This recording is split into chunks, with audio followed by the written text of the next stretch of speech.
নমঃ শিবায়, ওম নমঃ শিবায়, ওম নমঃ শিবায়। শিব ঠাকুরের পুজো করলাম। জয় বাবা শিব। হ্যালো ফ্রেন্ডস, তো আজকে আমি বরফ দিয়ে শিব ঠাকুর বানিয়েছিলাম। তো কী করে বানিয়েছিলাম বলছি। কালকে রাত্রে আমি হলো বাটিতে দুটো বাটিতে জল নিয়েছিলাম, তারপর জমাতে দিয়েছিলাম, আর তারপর জমে গেলে সকালবেলা আমি শিব ঠাকুর বানাবো। এই দেখো, এবার আমি দিচ্ছি।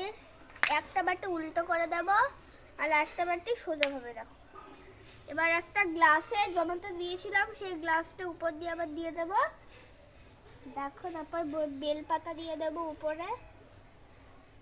নমো নমো। দেখো, তোমরা কিন্তু বানিয়ে নিতে পারো বাড়িতে, যাদের যাদের শিব ঠাকুর বাড়িতে নিয়ে আমাদের আছে, তাও আমি বানাচ্ছি। এই দেখো, তো সবাই বলে দাও নমো নমো। তো আজকের ভিডিওটা এইটুকুই। কেমন লাগলো বলবে, লাইক শেয়ার করতে ভুলবে না। বাই।